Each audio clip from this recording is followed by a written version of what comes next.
bring me cocoses. Are you live? Yeah, I am. Just waiting. Waiting. I haven't got it. Nobody's there. Ooh, hello. Oh, hello. Oh, Coco. Oh, Coco. You've not got it? Ah, here we are. Yeah.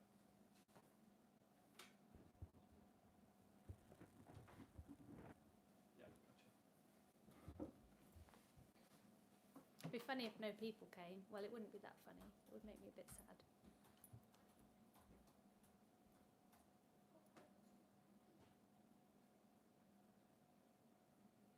Hello! Someone is here. 2 people are here. I've got Coco just to say hello. Hello! Just gonna wait until a few more people are here and just show you Cokes. Oh, nope, she's off. She's oh.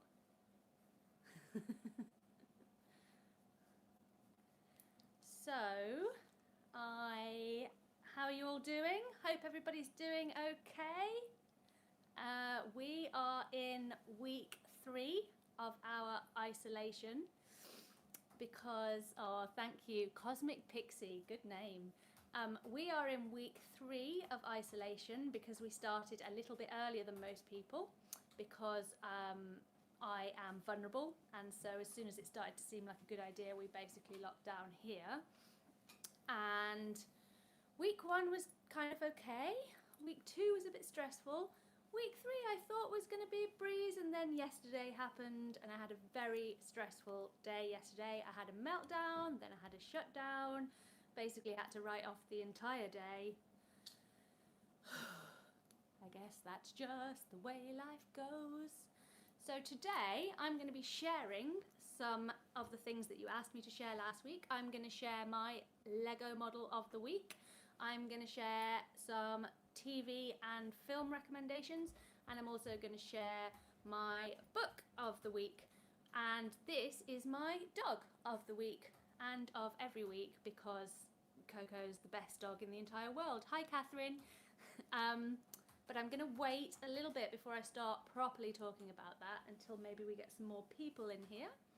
And I guess I will tell you a little bit about what happened yesterday in case that's useful to anyone. Basically, I don't know whether anybody else has a flight response to meltdown and needs to go away from where they are in order to cope with having a meltdown, but that's certainly my situation. Only in lockdown, there is nowhere to fly to. We basically have our houses, and if we're lucky, which I am, green spaces that we can visit nearby. So luckily for me, we have a green space really close by that I can visit with Coco and Mr. Purple and the children, which is, oh, are you done? Are you off? Okay, bye Coco. Which is, do you have any tips for preventing a meltdown if you really need to?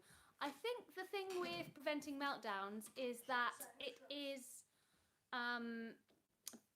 possible to prevent meltdowns prior to meltdowns happening, but once you're in meltdown, it's not really possible to prevent them. So I think that my tips for preventing meltdown are to make sure that you're engaging in lots of self-care. So making sure that you're doing the things that you need to do to stay calm before the meltdown. So that's things like indulging in your special interests, spending time stimming, maybe journaling to get stuff off your chest if that's something that's useful to you. Basically making sure that you're keeping yourself as calm as possible, because that means that meltdowns are less likely to occur, and also making sure that your sensory needs are being met and that you're not becoming overstimulated or overwhelmed. And keeping your anxiety levels as low as possible, all of which can be really tricky at this time. So unfortunately, I think there are going to be more meltdowns for us at this time, but if you can pay attention to, I guess it's 4 things: self-care, not getting overstimulated, reducing your anxiety levels, and meeting your sensory needs, then that means that you are doing everything that you can to avoid meltdowns. I hope that helps. Hi to everybody that just joined me. I didn't quite catch everyone because I was talking, but hi, glad to see you here. Hi, Rachel. So yeah, that's that's what happened for me. I had a meltdown. It was quite stressful. I'm hoping to keep a lid on the meltdowns, but I just think we need to be kind with ourselves at this time, because there's a part of me that feels like, oh, I should be able to cope with this better. And I think not just autistic people, I think a lot of people right now are feeling like, oh, we need to keep more calm and we need to be able to cope with this, and why can other people cope with this and I can't? And I think ultimately, however you're coping, however you're managing, is you doing the best that you can, and we need to be kind with ourselves and understand that we're in a really difficult situation, and that sometimes that's just going to mean that we don't cope as well as we might do in a situation where we're not in the middle of a national emergency. So, shall I get started on sharing? What would you like me to do first? Lego model or book of the week? I'm going to wait till someone responds. The first person to respond is what I'll do. Hi, Simon. I know who you are now. That's Simon. Mr. Purple. That's Simon as in Simon, who I know. Yes. Hello. Okay. All right. You're talking Book. to me. You'd like book of the week. Okay, right. The book that I would like to share with you this week is Fingers in the Sparkle Jar by Chris Packham. So last week I talked to you about enjoying the live streams on Chris Packham's Facebook page, and he also does it on YouTube now, I believe. And this is a book that I have been meaning to read for a couple of years, but I was waiting to get hold of a copy, and then a friend lent me a copy, and I'm about halfway through. I haven't read it all yet. But I was expecting this book to be almost entirely about Chris's autism. So I've been really pleased to discover that it's actually a lot more about his love of the natural world. So the majority of what I've read so far is Chris's childhood and the things that he collected from the natural world. So it seems like he spent most of his childhood taking insects and little mice and in fact snakes. At one point he builds like a snake pit in his garden and starts collecting grass snakes. So it's a lot about his love of the natural world, and interspersed in there are some therapy sessions that he's obviously had later as an adult when he started to experience trauma and difficulties as a result of his autism prior to him receiving his autism diagnosis. And I'm anticipating that further on in the book maybe we'll come across how he was diagnosed. It's a really lovely book if you are interested in autism, but also if you're interested in natural sciences, and also if you just want a little bit of escapism at this time, because he does a lot of going outside and being in the natural world, and at this time when we're all cooped up in our houses, I'm finding that really relaxing.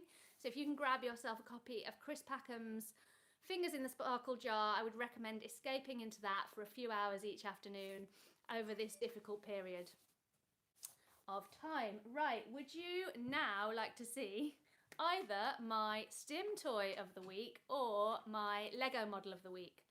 Vote now. What's the book called? It's called Fingers in the Sparkle Jar by Chris Packham. Yes.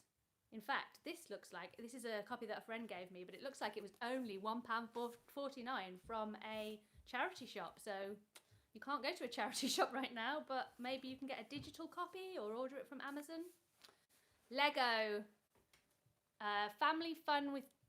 Fun family with teenager and generally teenage activities, please. Okay, I'll get to that in a little while. I'm now going to show you my Lego model of the week. I have lots of Lego models, and I thought that rather than doing one video about Lego and one video about books, I would just do one of each thing each week, and I can keep us going for quite a few months with my Lego collection.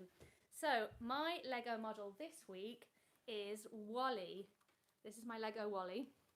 I'm not sure whether, Wally has been decapitated. Oh my goodness, this isn't good. Let me just try and fix this calmly without, you know how that thing with Lego, if any of you guys like to collect Lego, could you fix this for me, please? That clips onto there. We're just having a little bit of, you know that thing with Lego? Anybody who does Lego will be familiar with this. One little bit breaks, and as you're trying to fix that little bit, more bits of the Lego model break. And I've had this model for about 3 years, and it was very dusty. And I got it down here to show you. I started dusting it, and it kind of started falling to pieces as I was doing so, which was a little bit stressful because I prefer my Lego to be attached. But I don't want to use any Craggle because I don't want to be that girl. So, yeah. Are you having any joy there? Just carry on.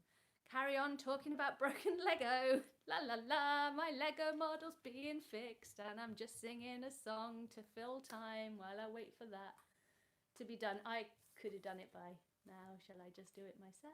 I think you're on camera, you concentrate on that. Okay. While I'm waiting for my Lego model to be fixed, I'm going to show you my Stim toy of the week. You're too late. You're too late. Sorry.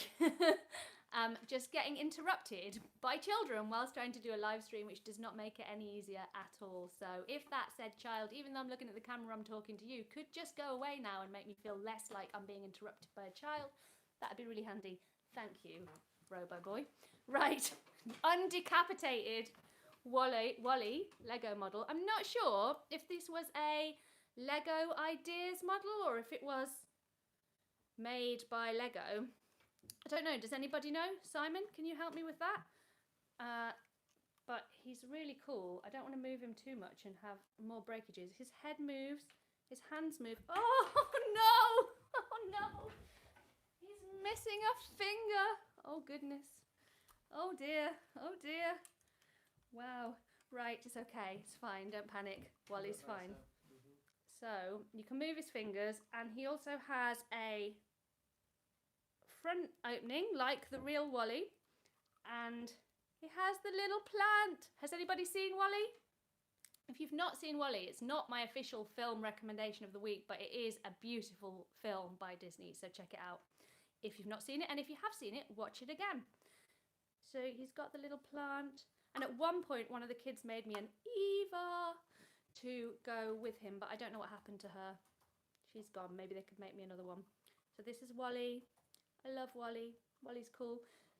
So next week, would you like to see a Lego model that is Harry Potter, Marvel, or not either of the above? Let me know. If you're watching this not live, let me know in the comments below and it'll help me to choose. It was Lego Ideas. Yeah, I thought it was Lego Ideas. Thank you. Anyway, I think Wally is marvellous and he is one of my favourite models. So the next thing that I'm going to show you, you guys, by the way, whilst I'm showing you my random things from my house, are welcome to ask questions and I can stop. And thank you, Catherine. What is it? It's a little robot. Is it a robot for Robo Boy? Love it. Can I just interrupt, sorry? Yeah. Gary, Francis, I'm lonely in lockdown, not seeing any friends or grandparents, my close family, and of course being autistic, finding it difficult to talk on the phone. Yeah, that must be really difficult, Gary. I think I'd find that really tricky. I'm fortunate to be locked down with other people.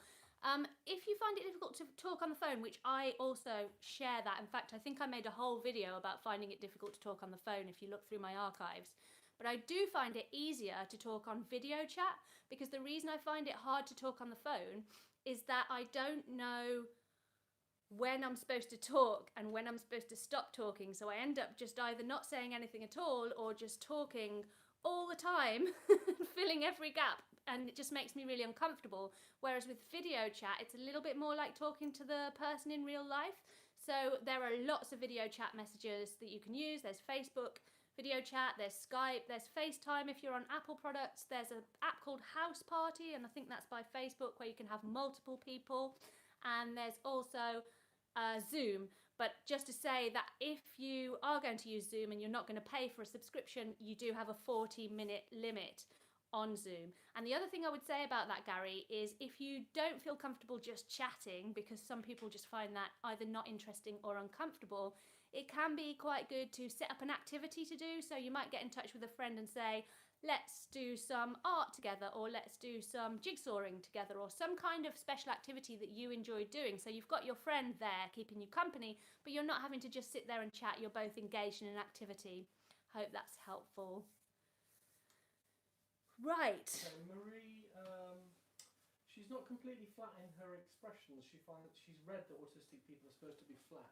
But she has a limited amount, or a limited set of emotions. Is that normal?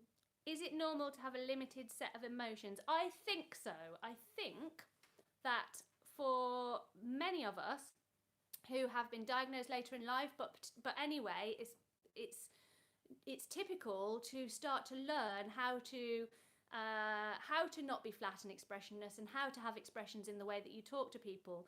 But I know that for me, I often just come across as really smiley, and I find it really hard to actually express any of the more negative emotions in my facial expression or in my voice until it's really bad and I'm really, really upset. So in the build up to that, I find it quite difficult to show those emotions. So I've basically got happy and not happy as my range in general conversation.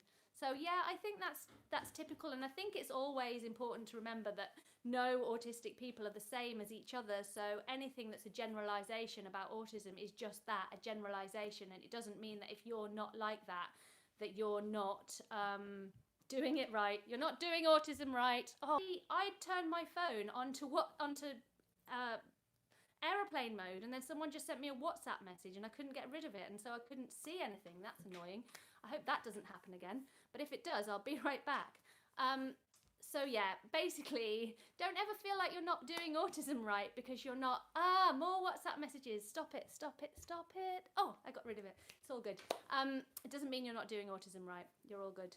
So the next thing I'm going to show you is my Stim toy of the week. I thought this might be quite a nice thing to show because I have got quite a lot of Stim toys, and this is my absolute favourite. It was bought for me by Roz for my 40th birthday, and I really, really love it. In fact, a few of my friends have gotten them since because it's so lovely. It is my Snake of Sparkly Joy. My Snake of Sparkly Joy can be purple, obviously, or it can be silver, and it's one of those like switcheroo, I think that might be what my kids call them, so now I think it's what they're called, where you can change the sequins and you can make it different colours. No, you can't because it's purple or silver. I don't know what I'm on about. But I think you can get them in different colours, and you can get a rainbow one as well, because Roz did mention to me at the time that she almost got me the rainbow one but then realised she had to buy me the purple one because, well, for obvious reasons. So that is my Stim toy of the week. It's the Snake of Joy, and I don't believe, not that I really should know how much it cost because it was a gift, but I believe that these cost less than £10. So I'm just going to put that around my neck for a minute or two and just enjoy the sparkliness. So Gary just asked, do I miss the cinema? Yes, Gary, I really miss the cinema. The cinema was one of my top 5 things to do. I love going to the cinema. I love getting I love going to the cinema on my own, particularly. I love getting a seat without any people near me, taking off my shoes. I've been known to take a blanket to the cinema, get properly comfy, taking some good snacks and enjoying an escape for a couple of hours, and now we can't do that. However, I am fortunate in that I have a lot of different streaming sites, so I recreated the cinema at home on Saturday, and we all watched Mrs. Doubtfire, which the kids had never seen, and we closed the curtains, and I'd made a cake, so we had cinema snacks, and that did give me sort of a similar thing, but I am looking forward to the cinemas reopening and being able to go to them again. That will be nice. So moving on, I'm just going to put this guy away because I've just realised if you just came in, you might think, why does Ella have a snake around her neck? Anyway, I love that one. Just a tail to this. Stella D says, do you find the transition between the cinema and the outside world hard? It's pushed her into sensory overload before. Yes, it can be quite hard because you come out of the cinema and you're really chilled out and zoned out because you've been, hi James, because you've been in kind of sensory deprivation, kind of, I suppose, because it's dark and you're not dealing with people and just focused on one thing, and then suddenly it's all light and bright, and yeah, that can be a bit intense. I have got a funny story about that as well. It's not necessarily about your question, but it's a funny story, so I'm going to tell you. I like horror films, which is quite unusual. I know that not many people like them, but I do. And so I go to see horror films at the cinema fairly often. And one time I had been to see a horror film at the cinema, and then when I came out, I'd been with my nephew, who is an adult, he's nearly my age, and when we came out, I made him come with me to my car to check the back of the car because I became convinced that I couldn't drive home in my car in case someone was in the back. Because, yeah, maybe I shouldn't watch horror films. I don't know. What do you think? I kind of enjoy that little bit of thrill, though, which I can't get from any real-life danger situations like roller coasters or thrill-seeking activities because I'm too busy doing a risk analysis to take part in any of those. So a little bit of a thrill in the safety of the cinema is right up my street. So I have also made a note of some TV recommendations for you guys because we're all stuck at home, so TV recommendations are quite handy. I will say that anyone that wants to share any TV recommendations for myself and Mr. Purple particularly, that would be really welcome because we're kind of basically watching a really bad television program at the moment called Instinct, which is the most cliched detective program. It's got every cliche in the book along with some really bad acting, and we're watching that because we have completely run out of things to watch because we have voraciously devoured everything that Netflix has to offer as far as we know. So if there's something you've seen that we might not have seen, do let us know and keep our minds from this terrible detective program that we're watching. But my TV recommendation today is, well, funnily enough, Catherine, I was just about to go there. My first recommendation, I'm going to say, because someone's given you a bit of a spoiler, is I am not okay with this. We watched, I think there's, I don't know, 8 or 9 episodes, and we watched them in 2 nights because once we'd started watching, we were just all over it. And it's about a socially awkward teenager who suddenly discovers that she's got superpowers, and it all gets very messy very quickly. And we absolutely loved that. That was a really enjoyable program. I will say it is a little bit intense and gory. So if that's not your thing, probably give it a miss. So if that's not your thing and you want something a little bit gentler to watch, I would suggest the Gilmore Girls on Netflix. The Gilmore Girls is a really old program. I think it's almost as old as me. I think the people that are playing teenagers in the Gilmore Girls are now my age. And there's loads of it on Netflix. I think there's at least 5 seasons of it on Netflix. And it is the most gentle, it's like a cuddle in a television program. It's about a group of people, in particular, a single mom and her daughter who live together, who live in this kind of idealistic, wholesome American town. And they don't do very much and nothing much happens. And you find yourself watching a couple of seasons and thinking, why am I watching this? But there's something about it. It's like that thing you get with, some people get with Friends. I certainly do, where if I'm feeling down and I need to feel comforted, I'll go to Friends. I would also go to the Gilmore Girls. So if you've not seen the Gilmore Girls, it's on Netflix. And there is also a Gilmore Girls kind of reunion that was filmed recently that was put up on there that you can watch after you've watched the original seasons. Although I will say, I don't think it was as good as the originals. And my movie recommendation for you is also on Netflix. If you've not got Netflix, let me know which streaming channel you have got, because I've probably got it too, because I have got Netflix, Prime, Now TV and Disney Plus. So if you have not got Netflix and you want me to recommend something on those other channels next week, again, let me know. But my movie recommendation for you is from the fantastically beautiful Studio Ghibli. Studio Ghibli are a Japanese animation studio, a little bit like a Japanese version of Disney, but without all the corporate awfulness and buying of every bit of creativeness that Disney tend to do. And my absolute favourite Ghibli film is currently on Netflix, along with a lot of other Ghibli films, and it is My Neighbour Totoro, and I absolutely love it. So much so that I've actually, my tattoo is a character from My Neighbour Totoro. It is about a little girl who moves to the countryside with her sister and her dad because her mom is in hospital. So they move to be closer to the hospital so they can visit her. And one day while she's exploring the area surrounding her new house, she finds a tree sprite, I think he is, Totoro. He's some kind of mythical character called Totoro. And I won't say any more because I don't want to spoil it. But again, it's a little bit like a hug in a film. It's absolutely beautiful animation. It's just lovely. And if you've never seen it, go watch it the minute, not now, don't go now. Watch it the minute that we're finished here. So those are my recommendations. Have we got any more questions? I have my initial GP appointment for ASD referral tomorrow. Any advice?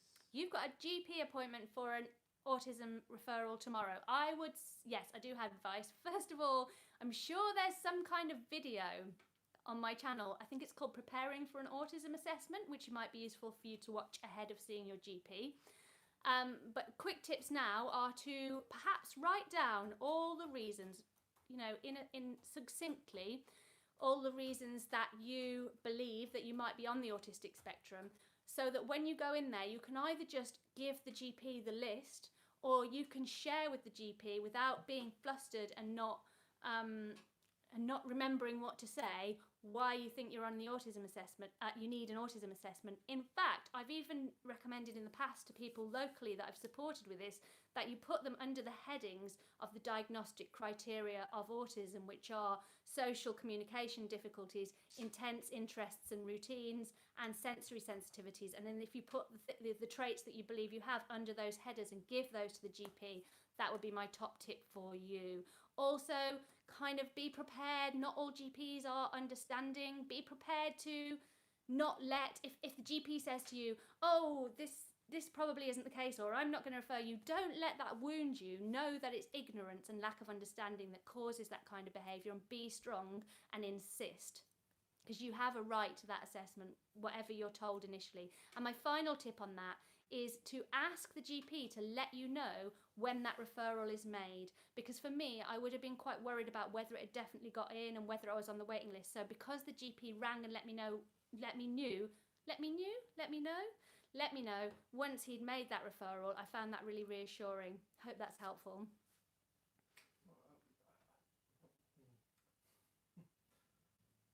Oh, we're having some technical issues. Mr. Purple appears to have lost the ability to speak. Are there any more questions? This one from Marie Hellebank. She's still asking about the emotions and being flat-faced. She feels a bit excluded because she's not flat-faced. And I'm not quite sure what it is that she's asking. Grace T is asking me to answer her original question, and I don't know what her original question was. Could you repeat that question, please, Grace?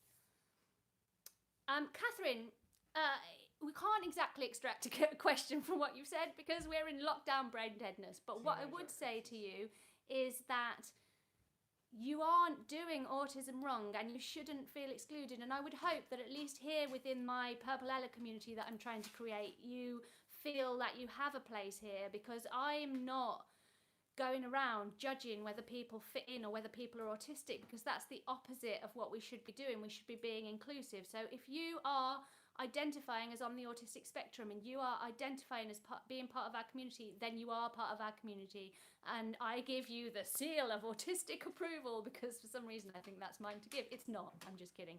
But try and feel, maybe it's partly that you felt excluded and not part of communities in the past, so that's a familiar feeling for you, but try to let go of that. So the original question from Grace T was fun with teenagers and general teenager activities. Fun with teenagers in lockdown, is that an oxymoron? I think it might be. I have one teenager just about, super kid turned 13 in January.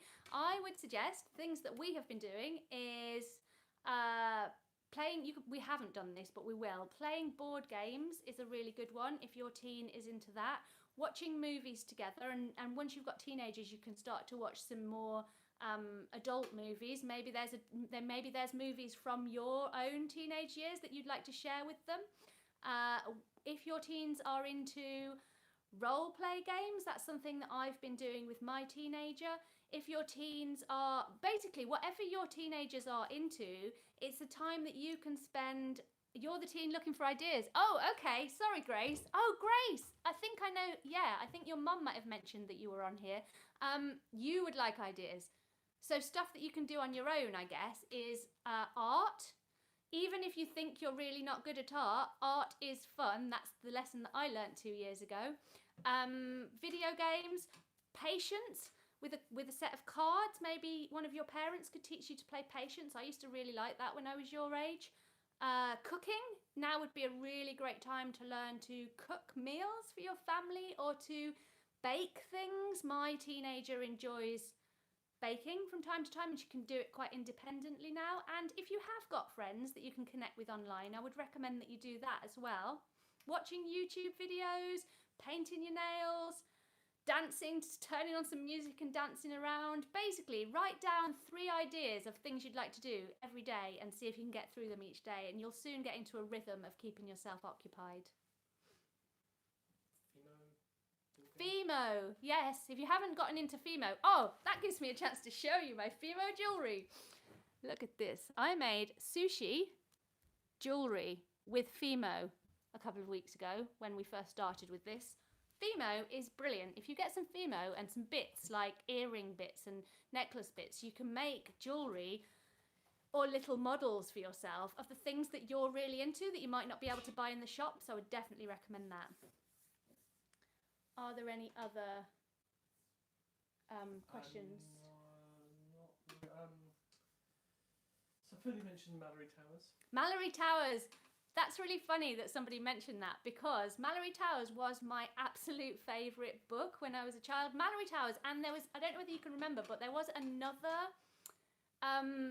book series by Enid Blyton that was set in a boarding school. One was Mallory Towers and the other one was something else, and I can't remember what it was. So top points if you can. Yes, I love Mallory Towers and I'm looking forward. It wasn't Naughtiest Girl. No, it was like Mallory Towers. It was the name of a school, but it wasn't Mallory Towers. So I'm looking forward to watching the BBC series of that. But at the moment, Wonder Girl and I are watching The Next Step. So when we finish The Next Step, we'll be watching Mallory Towers. St. Clair's, yes, Mustelidae. Mustelidae. Berry. Well done. It was called St. Clair's. That's brilliant. Thank you. There's this question again from Marie, but I'm not sure whether it's been lost a little bit in translation or something. Gary said that he asked something about OCD. He did, but okay. Yes, Gary. Do you feel like the news are making OCD behaviour worse? I think that this time is almost certainly making OCD behaviour worse. I don't actually struggle with OCD at all, fortunately.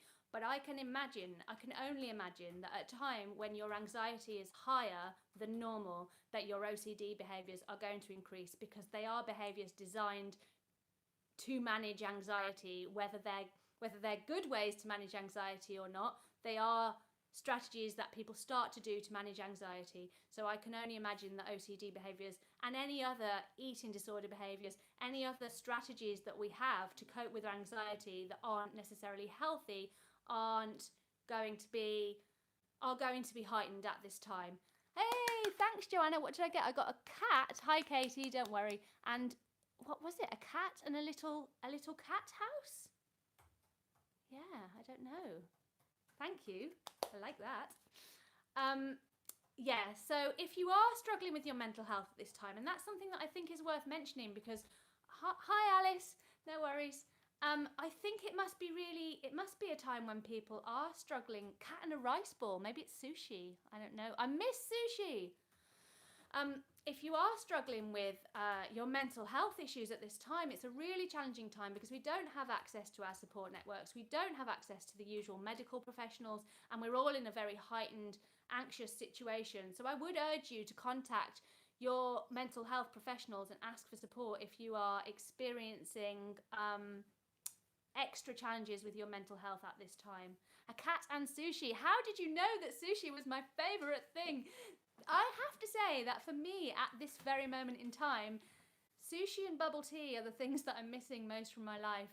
Don't take that personally if you are one of my friends, but I can't get any sushi and I can't get any bubble tea. And I even found myself on the internet looking up how to make sushi, but it looked complicated, so I just don't think I'm going to go there. Okay, another one is, what are you doing to keep a schedule at the moment? Do you plan the day before? What am I doing to keep a schedule? I think that it's really important to have a schedule that is actually manageable. So I've seen some people on the internet who've written like hour by hour schedules for themselves or their children. And to me, that is just an invitation for something to go wrong, the whole schedule to go off and to feel even worse. So our schedule here in the Purple House is as loose as this. We all get up at 7 o'clock. And then the kids are doing, what's his name? Joe Wicks at 9 o'clock, so that I know they're getting some exercise. We spend the morning with the children, helping them with their schoolwork and supervising anything they might want to do that needs our help. We all have lunch at about sometime between 12 and 1 o'clock. And then I'll go for a dog walk, and I might take one of the children with me. And once that dog walk is done, usually by about 1:30, 2 o'clock, the rest of the day is kind of loose, unstructured time where everybody in the house can do whatever they want to do. So that for the children, that does basically mean video gaming and chatting with their friends online. And for me, that means working on my content for you guys and doing my craft activities. And then we all have dinner about 5:30, 6 o'clock, at which point it's PJ time, because I'm determined not to spend all of my day in PJs or I'll probably get really depressed. And evening, and I basically just sit and watch the TV. So that is my schedule, and it's loose so that things can change during that, but it's productivity in the morning with the children, time to myself in the afternoon, and then TV in the evening. Hope that's helpful. Okay, so I want to go to Marie's. It keeps asking about does it vary a lot how many emotions you display, and she's clarified it by being among autistic people because she's feeling a bit left out because she's not flat-faced. Okay, I don't think I can answer that question, so let's move on. Okay, I'm sorry. I feel like I have answered that question in as much detail as I can, I'm afraid, because I don't... Sorry. Then we've got Sarah, diagnosed at 23, she's now 30. Family have acknowledged the diagnosis, but don't know anything beyond that. So how do you help your family understand autism and meltdowns? Okay, thanks, Katie. I will say that as well, Marie. Maybe some other people within the chat can answer your questions, because this is a community and we can all help each other out. So who was that question, the next question from? Sarah. Sarah. Hi, Sarah. How to help your family understand autism and meltdowns is an ongoing challenge, even for me, even with the people that I live with, because I think it's something that's really hard to understand unless you are actually living with it. And I also think meltdowns can be really hard for people to process because we are... Sorry, Marie, I really wish I could help more, but my brain is drawing a blank. I think because we are able to talk, most of us who are in this chat, or above average or average intelligence, and we can normally seem quite controlled, and then we have this massive meltdown and people just don't know what to do with that because it seems so out of character and out of place with what they would expect from us. So I would recommend sharing resources on particular topics to do with autism. Feel free to share my videos, but there's lots of other great YouTubers, books, blog posts, things like that on these particular topics. I've made several videos about meltdowns in which I've tried to explain what the meltdown experience is like, what caused it, how it feels, how to help, so that it's not just you telling them, so that they're hearing it from trusted sources, because I think sometimes that can be easier, just to send links and resources for people to learn more about autism. And beyond that, if they choose to engage with that, then that's brilliant. So maybe you could send a letter or an email or a text with just wanted to offer you some resources in case you wanted to learn more about autism. Please get back to me if you have any questions about my own situation. No more questions. Okay, so I have been here for quite a while, so I'm going to give you another 3 or 4 minutes of my time, during which if you've got any questions you can ask them, and then leave you for the week. I just want to fit in, even though I do not possess all the traits. Oh, Marie, I think maybe you're getting too, probably because you're autistic, ironically, you're getting too caught up in autism as like a checklist, like this is autism, these things, and I need to check those things off the list or I'm not part of this community. And autistic people are so massively variable, even amongst my autistic friends who I actually spend kind of real time with in my real life rather than my internet life. You know what I mean? We are all really different, and the way that we respond to things are really different. It might be worth you checking out. I actually made a video not that long ago, maybe 3 or 4 or 5 weeks ago, called All Autistic People Are Different, in which Roz and I talk about the ways in which our autism differs from each other. So maybe it would be reassuring for you to watch that. I think there was another question in there. There's actually 2, but okay. An ASC mum, ASC daughter, anxious time can be triggering and intense, particularly when the mum is single parent and key worker. Help, any advice, please? So basically, is your autism not mixing well with each other's autism? Because that can definitely be a thing. I've had that with teenagers that I know, or children who are both autistic, and sometimes their autism just clashes, and that can be really difficult. And especially since you're probably both trying to keep it together and do your very best to stay calm whilst in this like massive melting pot. And if you're both anxious, that's just... So I've explained what it is, now you want tips. I was trying to give myself some thinking time. I would suggest that you maybe have a conversation about the things that you both need in order to stay calm and happy, to find out how the structure of your day needs to look in order for you to both be getting some of what you need. So maybe you as the mum need some time on your own to decompress. So maybe once a day you could spend a certain amount of time in the garden, in your bedroom, in a room that you've got that you can be on your own, getting that time that you need. And maybe your daughter needs the same thing, so agreeing on those kinds of things, agreeing on what meals will look like, agreeing on what you'll do with your social time, and also not forgetting to have fun together so that you're not just constantly engaged in a battle of trying to survive. If there was more specific problems, I could probably problem solve. But bye, Gary, you're going to have your dinner? Maybe, I don't know, just guessing. Enjoy. If you have specific challenges that you're coming up against while you're kind of trapped together in this melting pot, then feel free to come to the next live stream with like real nitty-gritty specifics, and we'll try and problem solve together. But in the meantime, a meeting about what you both need in order to be happy would probably be a really good starting point. Okay, I think that I'm finished on this live stream now, because I've been here for 41 minutes, which goes really fast. Who knew you could talk to yourself for 41 minutes and not get bored of your own voice?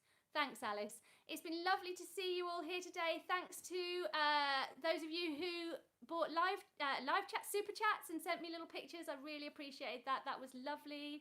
I have a very special video coming out on Friday. It's a collaboration video that I've made for World Autism Awareness Week that I'm really proud of, with 3 other people, and I'm really looking forward to sharing that with you, so look out for that. And then I'll be back here live with book, Lego and movie recommendations next Wednesday. Thanks for coming. See you next week. Bye-bye. Oh.